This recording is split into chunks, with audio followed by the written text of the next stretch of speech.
G'day Bitcoin. Pretty interesting what's happening with Luke DeShare and Knots at the moment. You know, the Knots versus Core debate's been heating up. It's sort of been the defining infighting, I guess, within Bitcoin over the last year. And I find that pretty interesting. So a week and a half ago, I ordered a server 1 by Start9. Incredible product. A video came out today pulling it out of the box and spinning it around, showing what it is. Then I had a podcast yesterday afternoon with Tony Yazbek, founder of the Bitcoin Way. Incredible pod. We were talking about it, Knots versus Core, why just more importantly running a node is so essential. And that's really the message. Whatever node version, software, client that you run, it doesn't matter. Just please run a node. Number 1, for your own verification. Number 2, to be able to support the network, make Bitcoin more decentralized. But just really briefly, I've been up at the Aero Club today doing some IFR training, getting my private IFR license to be able to fly in cloud and stuff. Is so mentally draining. Is the hardest sim flight I've ever had. But anyway, I say all that because I'm not all over this, just initial thoughts. It looks like Luke has sent a private text message to someone that has been leaked, talking about the possibility of forking Bitcoin and stuff, and now everyone's jumping on the bandwagon. I dare say a lot of the core developers, core proponents, they'll be like, you all got psyoped, yo. And maybe in a way that happened, but I tend to approach it from a different way. The Raspberry Pi node I already had set up, version 29 of Bitcoin Core. When I plugged the Knots node in last night, Tony helped me set it up. Freaking incredible. The guy can literally do it with his eyes closed. He just knew what was coming up next. He front ran everything, every prompt, where to go, etc. Just an amazing experience. What a guy. But anyway, we're setting that up. It's syncing at the moment, but I needed the Ethernet cable that was currently in Core to be able to do it. So at the moment, first time in maybe about 18 months that I'm not running Bitcoin, it feels odd. It doesn't feel right. It's not a nice feeling knowing that I'm not supporting the Bitcoin network at this stage by running my own node. And I'll sort that. I just need to get a not a modem, a router to be able to split that, because it's in a Wi-Fi repeater. The cable that's coming out of it off the Starlink's upstairs. It's down in my studio office. The Bitcoin lab. So I'm not running Bitcoin at all at the moment. Then I see this today, I'm like, oh shit, should I really have turned that core off? And the way that I think about it, once this is, once I just get a chance to go to Bunnings, it won't be today, it's my wife and I, 5-year anniversary, which is amazing. Love you, darling. Greatest decision of my life is marrying my wife. That's for sure. Changed everything. Second greatest decision, studying Bitcoin, in that order. Anyway, I will plug the core node back in. I'll probably go to Bunnings tomorrow and organize that, and I'll just need to sync up the last couple of blocks from last night until today. That's fine. The reason I upgraded the server though, or the node to the server 1, little bit of backstory is I had an issue with the fan and the hard drive with the Raspberry Pi. Got that sorted, spent freaking ages just trying to sort it out. The joys of AI, it helped me work through that and make that happen, and I had to replace the fan, but it's all good. It's all working as intended. They're a very slow device. They're adequate, you know, like it works good. It's been running for the 18 months, minus a little bit of downtime in the last, say, I don't know, 18 hours roughly, that it hasn't been running. But coming back to Luke and Knots and the PSYOP and everything, I guess the smartest decision out of everything is just, number one is run a node. Like it should almost be mandatory if you've been in Bitcoin for a little bit. Like, again, coming back to your own verification, you don't want to trust, you want to be able to verify. And you know, Barack Obama once said Bitcoin's like having a Swiss bank account in your pocket. Yeah, man, I agree. When you're on your own node, I don't think that's a bad thing. I think that's the joy of Bitcoin, the purpose of Bitcoin. The only thing that actually gives Bitcoin any value is that you can take it into self-custody, and you don't need to trust trusted institutions, third parties, the government, that everything's going to be there. You know, imagine if we needed to trust the government that one Bitcoin was one Bitcoin, or this transaction happened. They can't even report on inflation numbers fairly, truthfully, and there's no way to be able to verify. So with Bitcoin we can, but then what client do you run? The safest option, in my opinion, is just to stick with version 29 at the moment and see, let these things come out. Version 30 is not out yet, maybe the end of the month, early October. Cool, whatever. And wait and see to be able to do it, because I'm already running version 29, and I don't agree with spam on Bitcoin. I don't agree with CP on Bitcoin. I don't agree with CSAM on Bitcoin. I'm not here to relay JPEGs or small MP4 files and stuff. Up and up return from 80 bytes to 100 kilobytes or 100,000 bytes. It's crazy. It's amazing. Like, I don't know how to say it. I don't think it's exceptional in a positive way, but it's certainly exceptional what is happening. It's unprecedented. It's far out, and I don't know if it's state actors or if someone's got something on these people, but the reason why I see that this is so bad is, to me, Bitcoin's freedom technology. It's a monetary network. The problem that Bitcoin fixes is fixing the money. Fix the money, fix the world, in the words of Lawrence Lepard, a good friend of mine, an amazing human being. He authored the book, The Big Print. If you haven't already read it, truly, I couldn't encourage you enough. It's amazing. If you don't understand Bitcoin or what's coming in regards to the financial destruction, decimation of the world's money, it's going to affect the poor and the middle income the most. It's going to obliterate a lot of wealth. But on the flip side of that, there's, as we are in this fourth turning, there's a huge opportunity to be able to profit from it, but more importantly, just to be able to be okay and to be able to ride through it, and that's Bitcoin in self-custody. But by introducing or increasing the op return limit and allowing arbitrary data like JPEGs, CP, just disgusting, vile things, it's another way to be able to FUD Bitcoin, to be able to attack Bitcoin when that arbitrary data is sitting in the mempool as well. It's also not encrypted, so you know that you're holding this stuff on your hard drive, and I don't want anything to do with that. Not in the slightest. And you know, one of the vilest things in the world, CP, and that can easily go in there, and people are like, oh, that's speculation, it's not going to happen. BSV did the same thing. Now, BSV, Bitcoin Satoshi Vision, is a shitcoin, but it was a hard fork of Bitcoin. They changed a couple of things, and one of the things they changed was that an increase in op return. And what happened with it?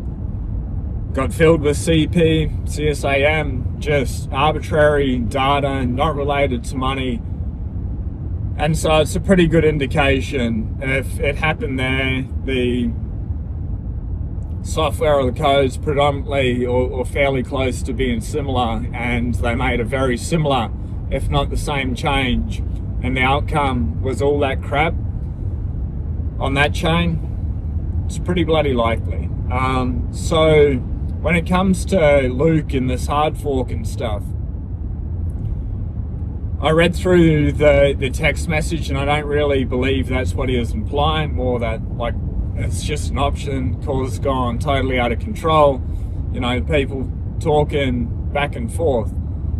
I get it, but I'm going to be watching it closely, and I am going to be running both nodes and going to be taking my time, but it's just a shit show, really. Like, Bitcoin's the money.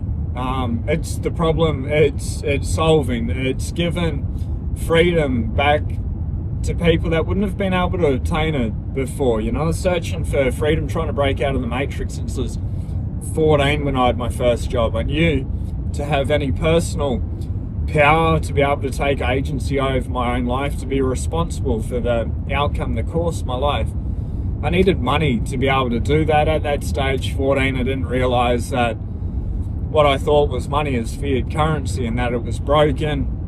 I learned that lesson about the age of 15 or something, which was good. And it's like, all right, how do I get this? And worked a couple of jobs and stuff, started an apprenticeship that paid me, I think, $4.16 an hour. At that stage, it was like, I'm going to make way more money running the streets. So I ran the streets and just fucked around doing that, hustling hard, and worked out real well monetarily wise, but easy come, easy go.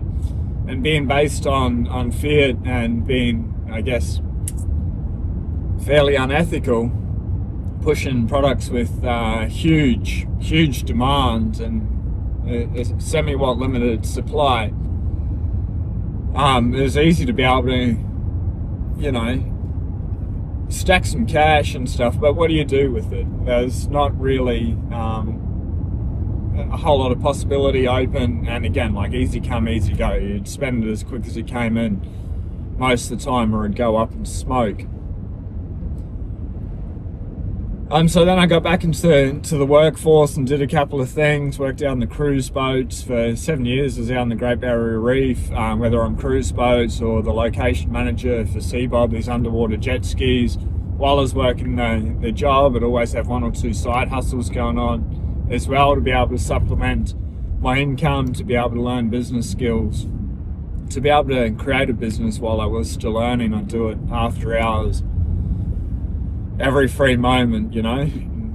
Like, we've got 24 hours in a day. 8 of those hours come up to being employed. 8 are for us. 2 hours at that stage were, you know, breakfast, lunch, clean the teeth, all that stuff, taking care of the laundry, the washing, making sure the car was clean, whatever it was, you know, catching up on life. And then the other 6 hours were for sleeping. Now I'm back to like an 8-hour sleep schedule, which is more healthy, but there needs to be times in your life where you're unreasonable. There's not balance, and that really was from, like, dedicated from the age of 16 when I left school, up to when I became a millionaire at the age of 30, I guess. First time having $1 million net worth. It's just not stop, be absolutely relentless.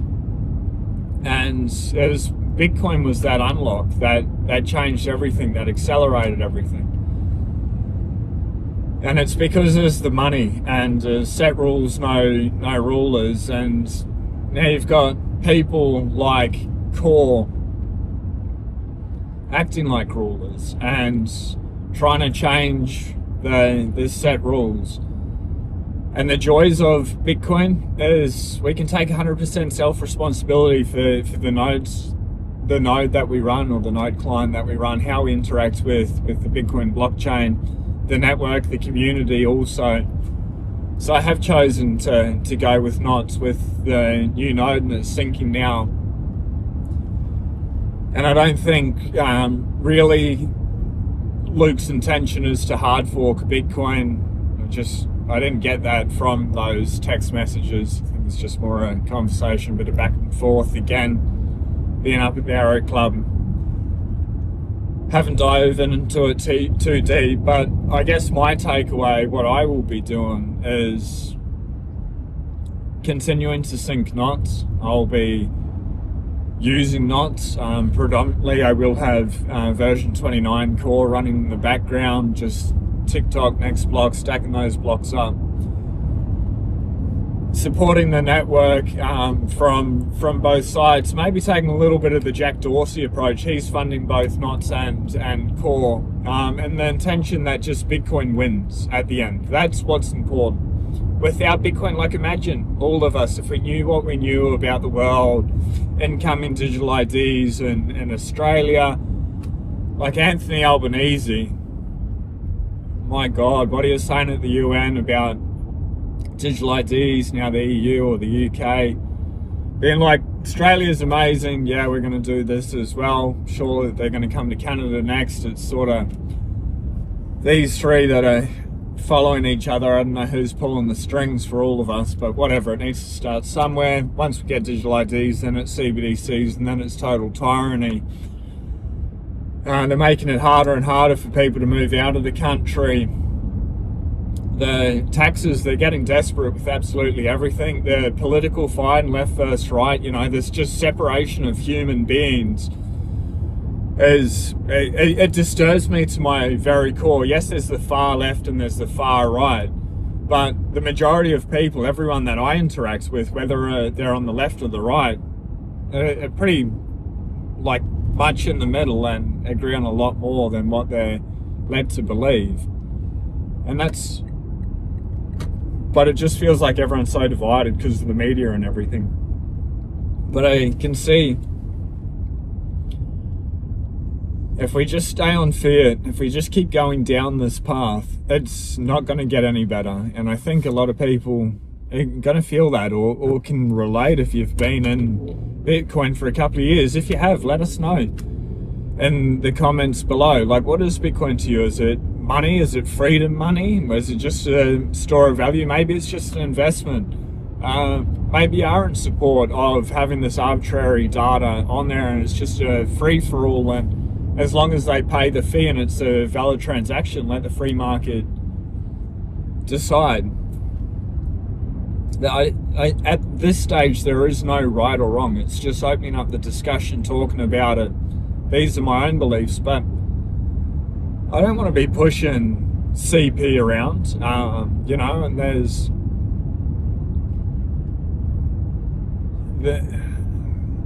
what else can be put on there? Goes from there and gets worse and worse and worse, you know. And that, it's not that everyone's going to use these things for things to that extreme, but yeah, I just don't want to be able to participate in that at all. So it's kind of, it's a moment. It's a moment in time. We'll look back on this in a couple of years and be like, okay, like, that was interesting, glad we got through and we rallied together. Because I think everyone predominantly is on the same team, the separation of money from state. Some of these changes, I don't know, may give the state a little bit more power over the perception, I guess. And we don't need to give mainstream media any more ammo. They already run with a whole lot of nonsense as it is, you know. For example, Bitcoin mining, that uses so much energy. Yes, that's true, 100% factual. Then to say it's bad for the environment because it uses so much energy, that's a total distortion of reality and how amazing Bitcoin actually is, soaking up that energy, building out infrastructure grids, balancing the grid, etc., and bringing income into society. So like, it's, we don't need to give them any more ammunition in any way. And it's, from my attention, it's not the point of Bitcoin. Bitcoin is just to be that neutral bearer asset that we can put our time and energy into without fear that one group or an individual or anything's gonna come and do anything stupid, you know. And people are going to say, well, Luke's just one individual contributing to knots. Most of knots is based on core. It's not like you just made up the the client. It came from somewhere. It's got a solid foundation, and Core is the most looked at code in the world. So that's one thing, and it's not just Luke either. There's plenty of other people supporting him, contributing with him, and a lot of eyes on it as well. But it's a hard one. There's not going to be a short answer. I don't think there's going to be an easy answer either. Just maybe the knowledge that we can run both, or we can just stick with the current version that we know is fine, that's good, and we can wait and see. But sticking with like version 29 long term, as new updates and security features and stuff come out, it's not a great option either. So the conversation will continue to evolve. I'm sure it's already evolved since I first saw that this morning, but we'll keep monitoring it, and I'll get Core plugged back in, verifying the network, stacking those blocks up within it. But there's no simple answer with it, you know. But if it was easy, if Bitcoin was easy and it's just so cut and paste, everyone would do it, and we'd already be at, you know, $10 million plus. I think we'd just teleport way past $1 million. So while we are still early and we're going through these teething problems, maybe just don't take it all too seriously. Take your self-custody seriously and do the right things by running a node, air-gapped hardware wallet or hardware device, and make sure you control the keys for your Bitcoin. But from there, we'll just let time play out, and the conversation is going to move pretty rapidly, I think, around this. So by the time this video comes out, it's probably already a little bit late. I do apologize, but just my thoughts after a very enjoyable morning, and then off to take the wife out, and I'm gonna go pick up some flowers, not flies. That's what I was just doing earlier. Anyway, I'd like to get your thoughts on what you're doing, or let us know if you're doing nothing at all.